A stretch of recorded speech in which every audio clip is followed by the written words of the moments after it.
Sweeping changes to Age of Sigmar. Steam tanks cheap enough that maybe you'll take them? Question mark, don't... I hate this intro. Hello, welcome to the Wargamer. I'm your host, Rob. We're going to look at the Battlescroll update for Age of Sigmar today.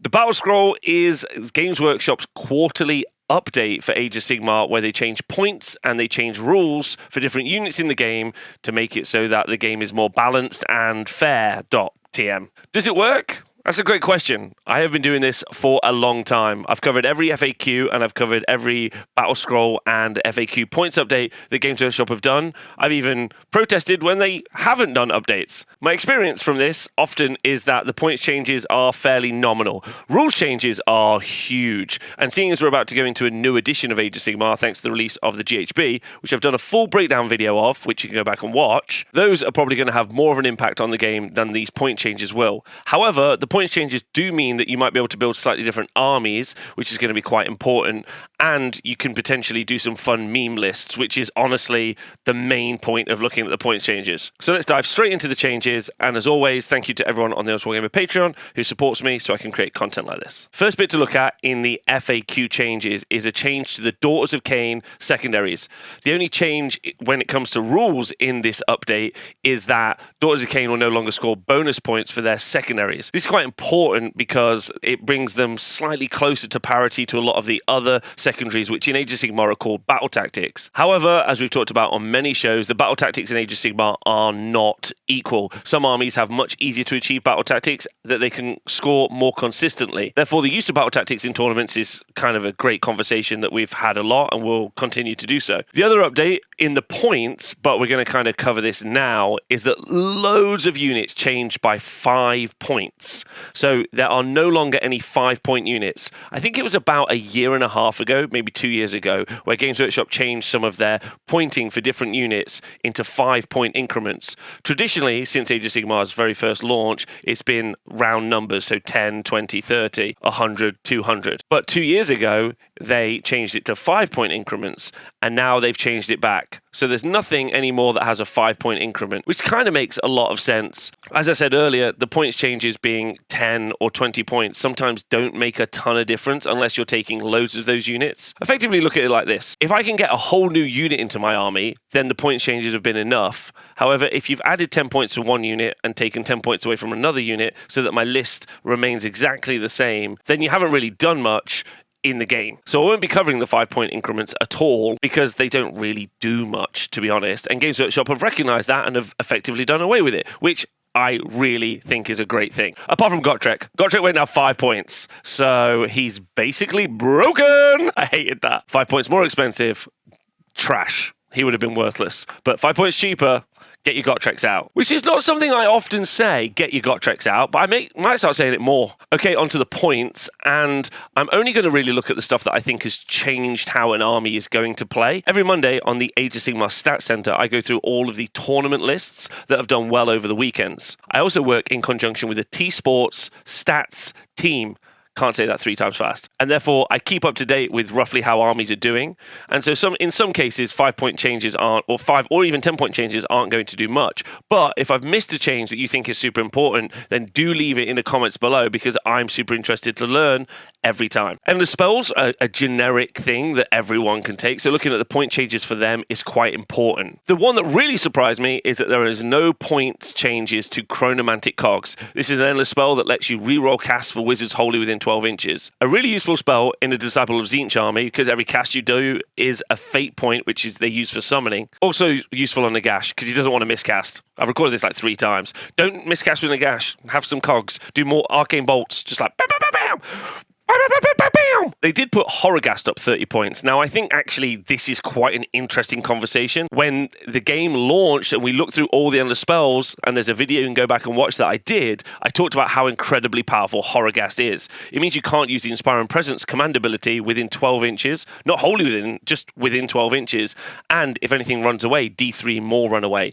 This is really huge. And Games Workshop have finally recognized that because the player base have recognized that. It's been utilized loads by loads of different armies to really punch into their opponents. Why this is actually quite interesting is because while they've increased the points here, they've actually hard written a load of rules like this into a lot of new war scrolls and battle tomes, which is honestly quite interesting. Mega Gargants, while not doing particularly well at the moment, do have the terror rule, so you can't use Inspiring Presence near them. And you can also utilize some Slaves to Darkness units to do something very similar. So I quite like this because we know that Games Workshop writes their rules at a lag, so there might be a load of like bravery or Inspiring Presence stopping rules that are coming out. So Horrorghast being more expensive doesn't feel like a loss to those armies, but does definitely feel like a loss to some other armies at 70 points. Ravanax Slashing Jaws also went up 10 points. It's just a good spell that does some mortal wounds. Like I say, 10 points isn't really a thing, but it went up 10 points. There you go. First up is Cities of Sigmar. Now, a load of points changes in this army, and it's got to be one of the most internally imbalanced book in the game. There are loads of units for this army, but loads of them are just rubbish. However, there are some real big winners, and some of them didn't change points, which is actually kind of a win. Cities of Sigmar had a 49% win rate in the last GHB. The Battle Mage, specifically the Battle Mage from Gur, which gives you pluses to your move and charge, didn't change points, and loads of Sylvaneth players will be super happy about that. The really fun thing that happened is they reduced the points both on the Steam Tank Commander and the Steam Tanks. They reduced them just enough that you can have the Steam Tank Commander being your general, and when he's your general, that means the Steam Tanks become battle line. This means they lose the battlefield role Behemoth, which you can normally only take 4 of, and instead you can have 10 Steam Tanks. So one Steam Tank at the front, well, Steam Tank Commander, of course. You need someone to lead the charge. And then 10 Steam Tanks. My friend Kirioth, who has a YouTube channel, likes to run this list or has been thinking about this for a long time. And he often asks me, should I run this list? Like maybe you're thinking as well. And the answer is, you would be the coolest kid at the party, but it would be a useless party to be at. But I absolutely love that Games Workshop have done the math on this, and they've made it exactly right that you can take 10 Steam Tanks and a Steam Tank Commander with those points reductions. So I think that's really cool as well. The other one that's a significant-ish change, I guess, is 20 points on the Free Guild General on Griffin. He's a pretty good fighty monster and a leader for an army, and can use a lot of the command traits and artifacts in the book, and it's pretty good. 20 points cheaper is great. Another nice change is that the Dispossessed Hammerers went down 15 points for a unit of 10. It's quite a significant points reduction for a unit that is 130 points now. The Hammerers are always going to have a mobility issue in the game, just because they're movement 4, but being 130 points is good. Might mean you can take loads of Hammerers in a Dispossessed force. You don't generally tend to see lots of Dispossessed in armies anyway. Iron Drakes being the most popular unit that you see in the Cities of Sigmar army, because you're able to shoot quite effectively with that unit, especially if you use the endless spell, the Bridge. Overall, some meme changes to the Cities of Sigmar, which is a book that probably doesn't have a lot of life left in it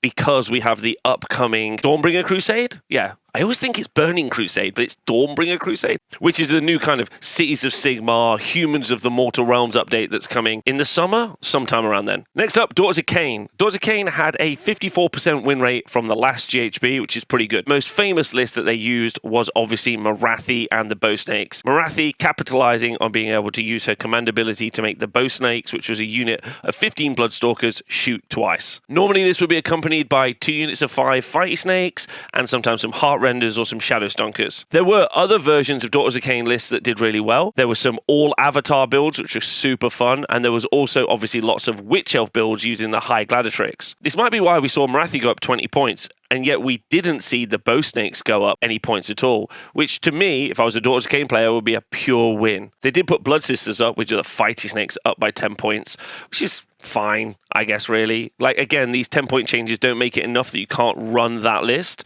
So Daughters of Khaine can play like how they've always played, which is great for them. I think some people are going to think maybe the Morathi 20-point hike feels like it's just a slap in the face for no real reason. Yeah, like, it kind of seems to come from nowhere. I don't think plus 20 points on Morathi does anything to Morathi.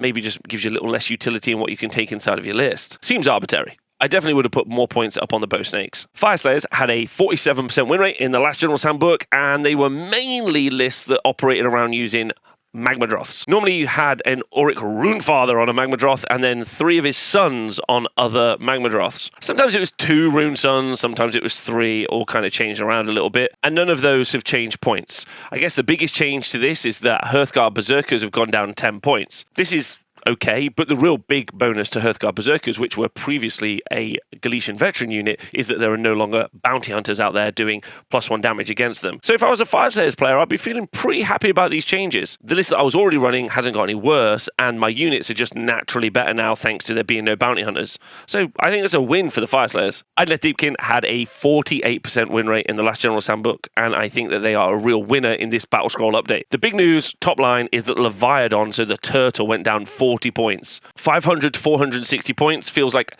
a very good, significant change. It's one of the most significant changes I've seen Games Workshop ever make, which is actually huge. I don't think it's enough points. I'd like to see the turtle maybe even cheaper than that, mainly because I think it's so effective in the game for the Idoneth Deepkin army. Another win for the army is that the Eidolon, the aspect of the storm, has gone down 35 points. This was often taken in an army with something like an arcane tome, but was always outclassed by the Slap King, which was the Achillean king, and he would take the arcane tome to give him flaming weapons on his big polearm attack. I think the problem for the aspect of the storm is as long as the Slap King is available to the players, they're going to take that incredibly mobile and outputty unit. However, 35 points makes him a little bit more competitive in that role, and interesting unit to take. Volturnus also got 20 points cheaper, and he's really fun to run alongside an Achillean king to overlap their buffs to each other, so 20 point reduction is quite fun for people who wanted to run the two kings. The big win, though, for Idoneth Deepkin is that the Ishlin and the Morsar Guard, or the Fighty Guard, and also the defensive eels have gone down 15 points. If you're new to Age of Sigmar, you might not know, but at one point we had a real eel problem in the game, and 180 points for 3 Morsar Guard makes them very competitive. We already saw lists doing well in the UK and also over in Norway, running a big unit of 9. So there's already a 45-point saving on that unit, and you can still take more Morsar, which is quite interesting. I got to say that Idoneth Deepkin feel like they've done really, really well out of this version of the Battlescroll, and if I was them, I'd be feeling like I was not sinking. Maybe I would feel like I'm rising to the top. Idoneth Deepkin lists last edition were very much different across the board. They were a mixed bag of armies. You had Reaver spam, which was just loads of Reavers shooting a ton, because 30 Reavers, when you charge them, are a scary unit to do Unleash Hell into. You saw all Alapex builds, and then you just saw kind of a mixture between all of those different varieties. The heavily featured unit, though, was the Achillean King. He just buffed up and went in, and he didn't go up points, so he's got to feel really good about that. Kharadron Overlords are sat at a 50% win rate in the last General's Handbook, and honestly, not many changes really to talk about in this Battlescroll update. The Navigator and the Admiral both went up 15 points. Brock, the named character, came down 40 points in an edition where named characters aren't as useful because they're not Galician champions. I did quite find the Engine Riggers going down 10 points quite useful because you could take more and more of them, but the traditional Kharadron Overlords build that we've seen running recently has been a Ironclad with 15 Thunderers and some Admirals, and then dropping a Purple Sun or a Rune of Petrification on the army using the Zilfin pre-game move. I don't see that changing. What's not Brock, don't fix it. Because he's named Brock. Lumineth Realmlords are my pick for the best Age of Sigmar 3 army this General's Handbook. Last General's Handbook, they had a 51% win rate, and they have had a bit of a nerf applied to them in this Battlescroll update because the Mountain Men were too strong. Games Workshop have always favoured dainty elves, and at one point in the LRL book, they wrote in some doughty, powerful, almost dwarven-like elves in the Stone Guard. The Stone Guard list has been doing particularly well. A unit of 15, 2 units of 5, unit of 10, 2 units of 10, 2 units of 5, all with the Stone Mage and Avlanor. And all of them went up points. The Stone Mage went up 10 points, Avlanor went up 20 points, and then the Stone Guard went up 10 points per 5. This just means the list becomes a little bit more expensive, which is a bit of a shame because it was a very thematic list, and again, it never really capped over something that was too strong, didn't get into anywhere near over 55% win rate. So it feels like a little bit unnecessary, especially when the new GHB, you're going to get a massive uptick in all of the Aurelin units because they no longer suffer from being bounty hunted. However, there are a couple of stonks in this update, specifically the Lord Regent, which you'd already see featured in a lot of lists, went down 10 points. Add to this that we've seen Huracan Wind Chargers go down 20 points, and actually it looks like we're going to see Sentinels and a lot of shooting coming back from this Lumineth Realmlords army. Technis also didn't change points as well, and I find that a little bit odd when we saw an increase to Marathi. Marathi got more expensive just because she's used a lot, and Technis is used all the time. So I found that odd that it didn't change. Not that I think he necessarily needs any points changes, but I thought that was an odd kind of weird juxtaposition. That's not the word. It's not the word, Rob. Parity, no. Damn it! The Rune of Petrification also went up 20 points, and this is legitimately a really solid endless spell and works really well in conjunction with the other AoE damage that can come out of Teclis and also the Realm spell. I think LRL are set to be one of the strongest armies in the new version of the General's Handbook, and so I'd be interested to know what you all think about the points changes here. Everyone's army they love to hate, it's Seraphon. Sat at a 54% win rate, they were very successful in the last General's Handbook, and the General's Handbook before that, and the General's Handbook before that, and then maybe even the General's Handbook before that. And so we've got even more gradual creeping nerfs being applied to the Seraphon army. Salamanders went up an additional 10 points, and while it's not a big deal that they're 150 points, it's quite funny that they originally started out at 80. I didn't even really see many Salamanders in this version of Age of Sigmar the past 6 months. Really didn't see many of them in the top lists. However, I did see a lot of Engine of the Gods, which has gone up another 15 points. This is easily, at 300 points, still probably the most cost-efficient war scroll in all of Age of Sigmar. It can be a wizard, priest, totem, monster, all at the same time, that heals, spawns units, and does AoE damage. Oh, it's great in melee. Oh, it can shoot. Literally nothing it can't do for 300 points. Later on, I'm going to talk about how Godrak went down points, and they're just not the same. You would take an Engine of the Gods at 500 points, and probably not Godrak at 300 points. The Bastiladon with the Ark of Sotek went up 15 points, and the Bastiladon with the Solar Engine went up 10. This is quite important because both of those two are very tanky, like pinning units in an army, and ultimately the Ark of Sotek Bastiladon was just way too cheap and fulfilled its role really successfully. So not massive changes to Seraphon. However, Seraphon, I think, are going to do pretty well this edition. They've got the ability to deal with ranged characters, and their Galician champions are legitimately pretty good. However, there have been gradual and constant nerfs and points increases to Seraphon over the past 2 years, which is kind of fun because I'm sure they're due a new book in the summer, so they're just going to get maybe to an average playing level as we get to their new book. The biggest roster, the Stormcast Eternals, the poster boys of the game, have had some points changes. I'm not sure how I feel about them, to be honest. Stormcast Eternals were sat at a 49% win rate, and they had a variety of different lists that performed really well last edition. Dragons were really, really popular and haven't changed points, which is really excellent for all the Dragons players. Obviously, the dragons I'm talking about are the Stormdrake Guard. You would often see a unit of 4 or 3 units of 2. Very, very popular, very successful, and really good. Yet, not so over the top that we saw them win every event all the time. So while maybe I would have liked to have seen a few points changes, I don't know how much you would have been able to change it without maybe making it not accessible to play them as a unit. So they're probably fine where they are. Long Strikes, or Vanguard Raptors with Long Strike crossbows, also didn't change points, which is also a really big win for Stormcast Eternal players, especially in the edition where you want to be shooting Galician champions at range. However, if you're a Stormcast player, don't be patting yourself on the back too soon. Guard of Steel Soul went up 20 points. He was used a lot because of his ability to dish out a 5-up ward aura, and honestly, 20 points isn't going to change how effectively he does that. We've also seen Fulminators go up 10 points, and this is pretty nutty. Fulminator's output is just absolutely crazy if you do the math on it. I'm sure there is a threshold where Fulminators are too expensive for what they do, but plus 10 points isn't really going to be that threshold. However, there is a load of winning points changes in the Stormcast Eternals Battlescroll update.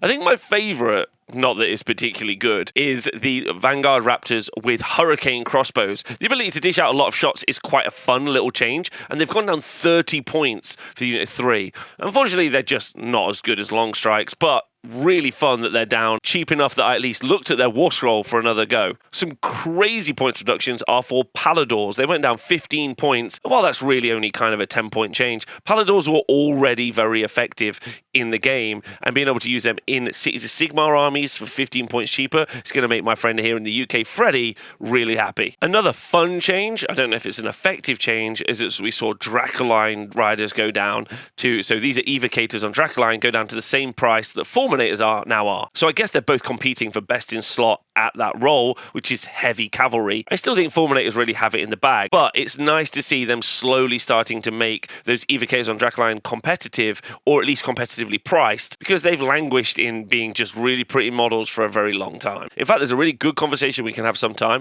looking at Fulminators versus Paladors versus evocators on Dracoline, and how, while very similar in what they all do, they're very, very different. The Night Venator went down 35 points, which is fine, but I still probably am not going to take it. Lord Arcanum on Torland that went down 35 points, which is legitimately a great points reduction for that unit. I still don't think you're going to overly take it because the spells you have available really to Stormcast are fine to middle in. However, I keep thinking about that Realm spell and thinking about cheap wizards to maybe do it with, and Lord Arcanum is getting cheaper and better as time goes on. There were a load of other small points reductions on a bunch of different heroes as well, and there might be room for a big deep dive on all those changes and those internal balance changes. As an example, last Battlescroll update we saw Vigilers go down a little bit, which meant because they're battle line, you're able to take more Stormdrake Guard in them. So this is just going to be a case of running a bunch of numbers on a bunch of different lists to see what fits in the army. What's important for the Stormcast army is their Law Relictor has gone up 5 points, which isn't particularly much, which is nice not to have such an aggressive nerf applied to it. If I was a Stormcast player, I'd be pretty happy because I probably currently own a bunch of dragons and long strikes, and then my list options have just widened with things like Dracolines and also Paladors. Sylvaneth are a big winner from this War Scroll update. They have a battle tome that came out in 2022, which was effectively a rewrite of their battle tome, which was released in the second edition, which was very, very unsuccessful. This rewrite was generally received with a lot of praise by people like me, and I think it was a pretty good book. However, they only ever achieved a 48% win rate, which means that it was kind of pitched perfectly. But I feel like Sylvaneth players have felt like they've never been able to punch through into those 5-0 brackets, and there's a bunch of reasons why, and hopefully these big points reductions will change them up. First, we'll start off with the Lady of Vines, who went down 35 points. The Lady of Vines going down 35 points is fine because she's able to, around her, produce a slightly different foot-slogging army versus the teleporting armies which we traditionally saw. Mainly, the list that we saw involved summoning more trees and then teleporting units through it, using things like the Spite Swarm Hive and then maybe even an allied Battle Mage of Gur, so that you get those charges in and then you strike and fade away. While an effective strategy, it never really dominated the top tables. So the Lady of Vines giving you another way to build this army is actually quite exciting. Speaking of putting trees on the board, the Tree Lord Ancient, who can put a tree on the board for you, or Wildwoods, sorry, Wildwoods, is an effective points reduction of 30 points. This is great because you want to have a Tree Lord Ancient in your army anyway, so minus 30 points is really good and lifts your list up. Durthu down 20 points and then Tree Lords down 30 points means that if you know the Tree Lord spam list that was run by Simon at LGT, which I've talked about a lot on the show, this has got competitively cheaper, enough that you've got like 130 points spare for a list, which is truly exciting. It's not a 5-0 army by any stretch of the imagination, but it's an incredibly cool big monster list, and the fact that it's got cheaper is really cool. Gossamid's got 10 points cheaper, and they legitimately might be a really good choice now in the new General's Handbook. Spite Revenants went down 15 points as well, and they're quite good, especially if you take them in the double deep strike sub-faction. And Hunters of the Scythes went up 10 points, which is fine and not really a big deal. You're either taking 6 Hunters of the Scythes or you're not. Sylvaneth are a really interesting book. It takes a lot of skill to be able to get the most out of that army, and then it seems like the most you can get out of that army is a 4-1.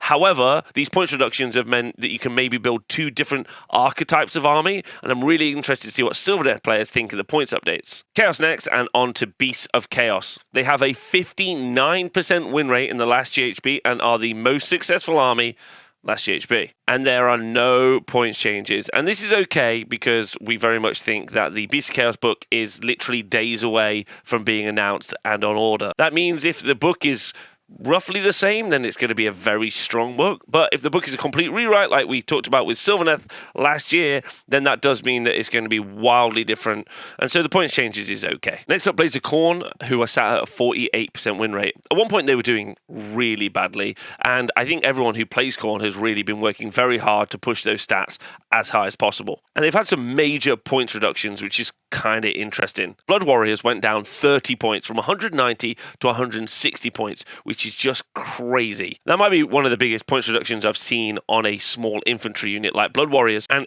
actually is quite interesting for a Khorne army. Skull Cannons went down 20 points, and while Skull Cannons aren't particularly good, at 110 points they get to do a thing that I call keeping an enemy honest. Khorne's pretty much a mid-board combat army, doesn't have the ability to necessarily reach out first turn and alpha strike or attack your army like an Ironjaw's army would. So instead they tend to trade off in the mid-board using clever mechanics and blood tithe, which doesn't really make a lot of sense for a Khorne army. But the good thing about something as like a Skull Cannon being 110 points, it means you can take pot shots, which means your opponent, I guess, has to take it seriously and therefore maybe has to move towards you a little bit more aggressively. Listen, I don't think they're great. I'm just saying the points reductions action's good, and having something that utilizes that ability to make your opponent have to move is really useful in what is a slower combat force. Other changes are Korgraths going down 20 points, and while they're not good, that's super cool, and I actually quite like that. But, I mean, it's not useful. Skull Reapers went down 15 points, and at this point, I honestly think that's just to mess with me. There was a moment when they went down 10 points in one of the updates for no real reason at all that anyone can ever explain, and I still lay awake at night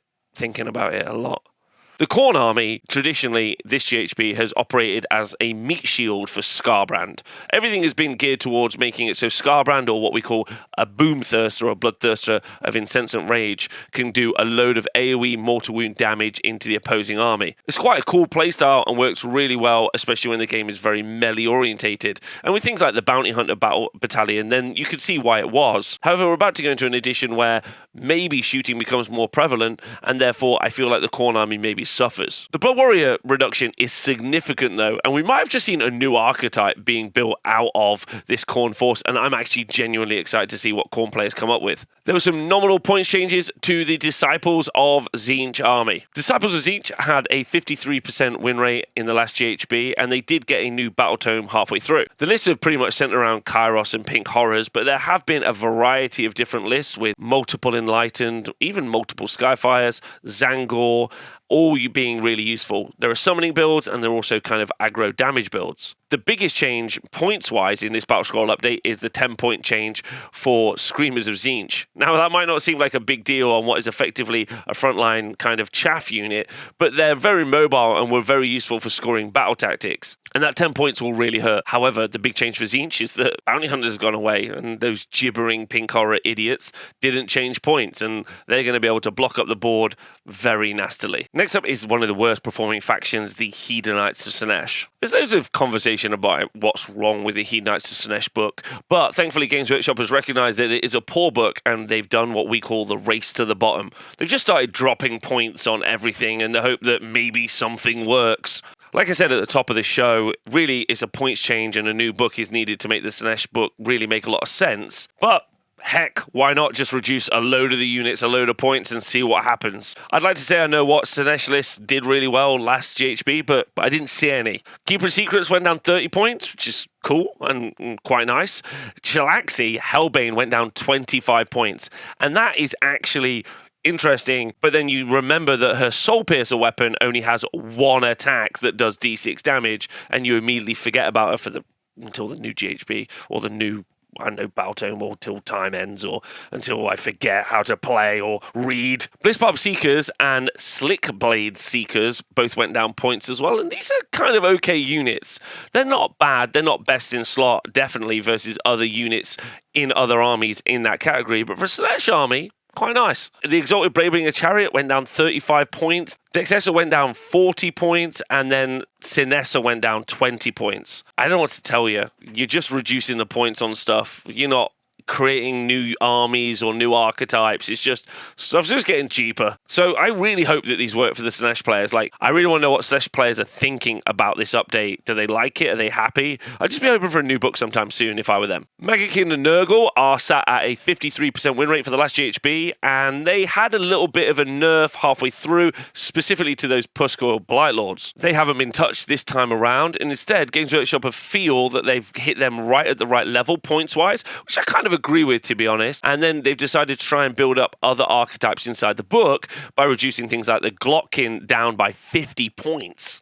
I mean, he did start out at 750 points, but using his Blitzkrieg ability, you might be able to use more of the Blight Kings, especially now Bounty Hunters have gone away and they won't suffer from that +1 damage. The strength of a Nurgle army is in its resilience and its ability to push forward. So the Glotkin being cheaper and being able to push forward those infantry units at least builds maybe a slightly different archetype, or an archetype we already seen being played last edition, therefore it's just a little bit cheaper and maybe more successful. I mean, really, every time I've talked about anything in this, Bounty Hunters going away really opens up new army builds. Puskor Blightlords, for example, aren't as good because they can no longer be bounty hunters and have that additional damage. That doesn't mean they're not good, they're still great, but this does mean that some of these armies are going to change around significantly. The Great and Clean one went down 15 points and Rotigus went down 35 points. This is good. Some of the bigger guys going down some points, especially because they're competing with the Maggoth Lords. And they were incredibly popular. Blow, Morbid X, and the other one, whatever his name is, they were the most common units that we saw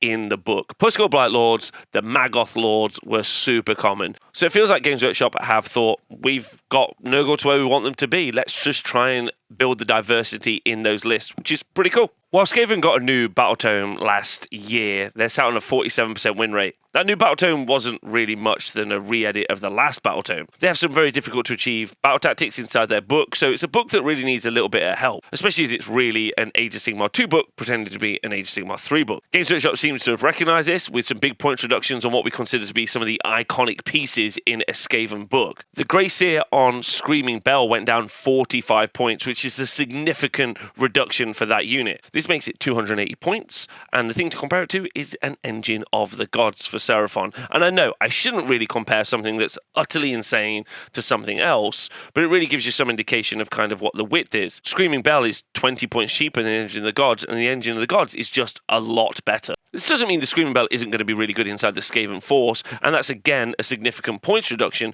for that army. I just don't know if it's going to make it in, especially as it needs support from the units around it to be able to move across the board. The Plague Furnace went down by 35 points, and very much like the Screaming Bell, it's going to try and make it into lists. It already made it into a few lists in the last edition, and you can combo it really nicely with the absolutely outrageous output sensor bearers. A big win for me is the Hellpit Abomination went down 35 points, and this is pretty fun. It's not the best unit in the game, but it's cheaper, which is cool, I guess, and I quite like that. They're very expensive if you buy them on Games Workshop, but the Scryer Acolytes went down 5 points, and I know I said I wasn't going to talk about 5-point changes, but Scryer Acolytes are so cheap for how much output they have.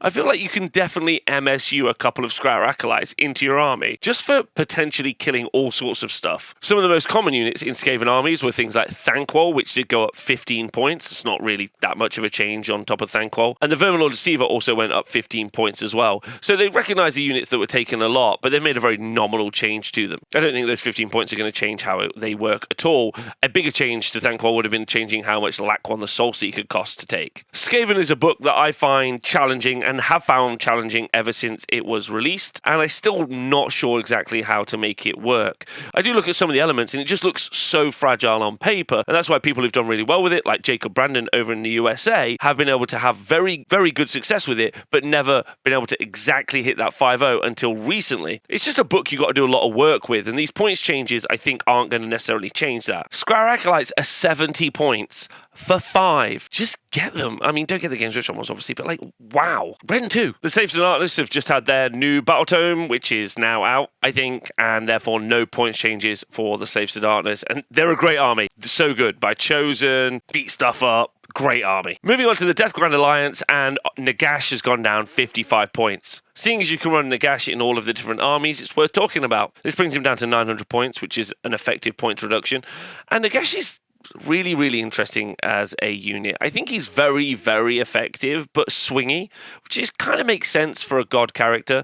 Ultimately, when you're giving up so many points, you're giving up board control and presence. However, you are playing in the Death sub-faction, you've got access to a lot of infantry, which Nagash can surround himself with or use to have board control. I've seen some very competent Nagash lists run last year in the last General's Handbook, and I think Nagash, especially with his ability to cast multiple arcane bolts, is going to be really effective into things like Champions, because you might not be able to target them with spells, but you can definitely do it with a big old magic fireball. I've never really liked using god characters though, and the people that do seem to think Nagash isn't that great. I'd love to know what you think about this particular one. Nagash is one that's got me a little bit stumped, but I think ultimately 55 point reduction, pretty good. Flesh Eater Courts, which previously ran all sorts of Flayer-based lists, have had a big points reduction. Like I said at the top of the show, or when I was talking about Khorne, last edition was very much combat-centric. Some of the big units and armies that were doing really well were very fighty. Beast of Chaos and Nurgle, for example, had limited to no shooting. Therefore, things like Khorne were able to fight back and do really well, and it's the same for Flesh Eater Courts, who've got some really fighty units in their book. They're also able to use their Allegiance ability in summoning to score battle tactics quite early. So, a pretty good book, but a slightly older book. It needs an update, and we're pretty certain it's getting a whole bunch of new models and minis in the summer. So I'll be looking forward to that. That doesn't mean Flesh Eater Courts aren't usable right now, and these points reductions and changes, which are fairly nominal in my opinion, don't change how the lists currently work, and we're going to be looking at those lists and doing some interviews at that at a later stage. Nighthuant have a 50% win rate, and that is, in my opinion, about to skyrocket. Now, that's not because any of the points changes in the Battlescroll update. That's specifically because Bounty Hunters has gone away. I know, broken record, but it's going to be really good for an army that's already reducing damage down by 1. The Nighthuant armies were varied, but they were pretty commonly Bladegeist Revenants in Scarlet Doom. You would almost always see a Krulgas Cruciator as well. We didn't see a lot of the other characters. Things like Alrak wasn't something we saw a lot of. Alinda made it into some lists, but not many. It was those Bladegeist Revenants that did really well, but there were other archetype builds which were super fun. Some people were taking a lot, and I mean a lot, of Hex Wraiths and moving up the board and creating what we call a pinning army and stopping your opponent from moving into the midboard. And the truly crazy people were taking loads and loads of Harridans, ignoring ward saves and just doing a lot of attacks. 2 units that we saw very little of were the Black Coach and the Coven Throne Guard. Now, the Black Coach has gone down 45 points. Black Coach is a very interesting piece because they know how to build strong cavalry units. You only need to look at the Stormstrike Chariot. For Stormcast Eternals, or something like the Exalted Bladebringer Chariot, or even the new Chariot updates that they've done for the Slaves to Darkness. However, as a buff piece, it's kind of interesting. It doesn't fit the same role as something like a Coven Throne does, and it's still not quite as fighty as you might see for something like one of those pre-mentioned chariots. So I'm not really sure what to make of the Black Coat's point reduction. There is a really fun list where you run 4 Black Coaches and use each Black Coach's ability to generate points for the other Black Coach to power it up to keep doing damage. Maybe it's a gimmick, I don't know. Maybe at 45 points cheaper, which is 180 points for that list, might be a significant enough change that it's a list that you want to run. I don't think I'm sold yet, but interested to see. Hex Wraiths went up 10 points, so that will change the archetype a little bit. And Bladegeist Revenants went up 5 points, but a nominal change. We need to talk about the Craven Throne Guard, or as they're known, the Crossbows. Previously, a unit of 5 was 115 points, and now they're 90 points. 90 points gets them into what we call spammable territory. And with the ability to rally on a 5-up and a good armor save that's unrenderable, you can keep putting lots of these wounds and lots of these shots on the board and building a quite interesting board denial list. Also, you can tie into the allegiance ability that you get for Nighthuant, where every charge applies a debuff. So multiple small units, or MSU units of Craven Throne Guard, will do damage, control the board state, and also be able to apply debuffs, so your big hitting units can go in and do all of the damage. I think Nighthuant are in a great place this edition. I'd be surprised if we didn't see them go up in win rate, but it depends if people decide to use them. Ossiarch Bonreapers have got a 42% win rate in the last GHB, so not doing particularly well, especially as they haven't gained access to any of the generic command abilities in Age of Sigmar 3. I really would have liked to have seen them just FAQ'd in to be able to use things like redeploy, or all-out defense, or all-out attack. Instead, there's an odd RDP conversation, and it's clearly not working because their win rate is reflecting that. This doesn't mean that people haven't built lists that have done really well in Age of Sigmar. We've seen 2 units of 9 Stalkers do incredibly well, which is a really weird and interesting list. The points changes in the Battlescroll aren't going to do anything to change their game, though. We've seen a small points reduction on Death Riders and a small points reduction on Catacross. Again, I know, I've said it again, the biggest change for these guys is they normally would take a load of Mortek Guard, and now Bounty Hunters isn't available, so maybe they'll do a little bit better. Soulblight Gravelords, who had a 48% win rate last GHB, didn't really have any points changes that were worth talking about, but also didn't have any points nerfs, which is also a positive. Graveguard didn't get any points changes, and they were very common in the list, which was very, very good. Obviously, Necromancers and Manfred was super popular, and Manfred did go up 20 points, which is a bit of an increase, I guess. Soulblight Gravelords have got so many other little units they can take in all of those slots that you can just jiggle some points around and get the list that you previously wanted to run. Lists that doing well before were units of Blood Knights and Neferata making unrenderable big monstrous cavalry at the front of the army, and then Graveguard coming from the back of the field and being able to pile an attack twice and do a load of damage. Manfred featured in lots of lists and was very, very useful. And so I think, again, with Bounty Hunters gone away, Soulblight Gravelords in a good spot. Maybe even better than some other armies because their Galician champions are going to be able to pass wounds off to things like dogs and skeleton warriors, etc. Gloomspite Gits got no points changes, and that's because the Bad Moon is on its way. Also because they're perfect in every single way. They currently have a 37% win rate, and that's exactly how the Gloomspite Gits players like them to be. I think they describe their army as holding the rest of Age of Sigmar on their shoulders. They've been one of the worst performing armies for over 2 years, and so we're really hoping their new Battle Tome does a lot to improve the quality of that army. Okay, onto the big meta choice. I can't believe I'm saying that. Ogor Mawtribes. They had some nominal changes to their units in the points update, but the most important points changes are obviously going to be the Iron Blasters went up 30 points per Iron Blaster. The book hasn't been out particularly long, but they've already caused a storm on the tabletops. 4 Iron Blasters ruining the day of many people. And so a 4 Iron Blaster list going up 120 points is a good and positive thing for the health of the game.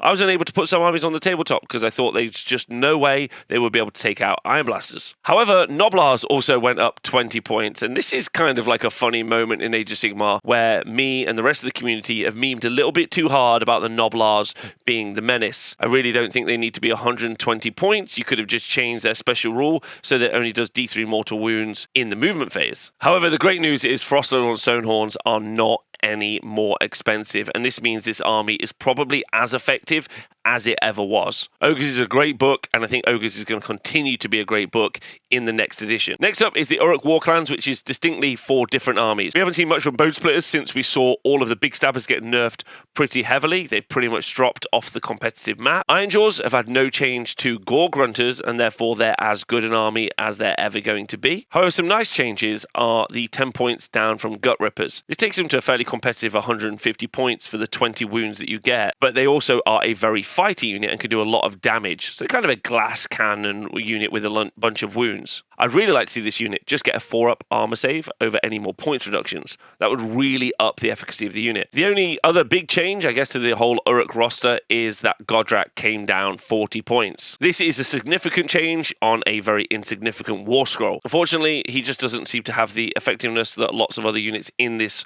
roster do, and so Godrak's just going to stay where he is for a long time. Last but not least is the big lads, the Sons of Behemat. Last General's Handbook, the Sons of Behemat had a 51% win rate, but they did get a new battle tome mid-season. Since that book came out, they have been doing a lot worse than they were pre that book, and we have seen some point reductions to hopefully try to stave that off, with King Brod and the Beast Smasher both going down points. However, in the new General's Handbook, they don't have access to Galician champions or sharpshooter units, and their book tactics are okay at best, so I don't predict a particularly healthy future for the Sons of Behemat army. Okay, so that was just a quick pass through a load of the different points changes, and there's still loads to talk about with this General's Handbook, how these armies play in those different battle plans, how they're going to play against other armies. We've got new books releasing in Gits and Beasts of Chaos, so Age of Sigmar is looking really healthy and really good. These points changes sometimes can be quite challenging because really you're only looking at what changes for the big meta lists, and instead underneath it there'll be some secret lists and points changes that have moved around to build some new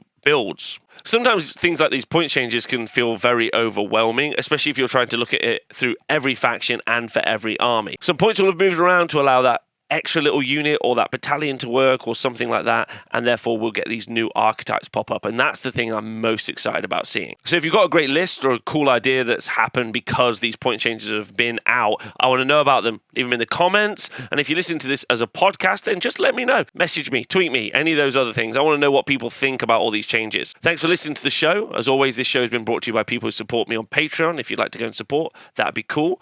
And thank you to everyone for listening, and thanks for being honest Wargamers.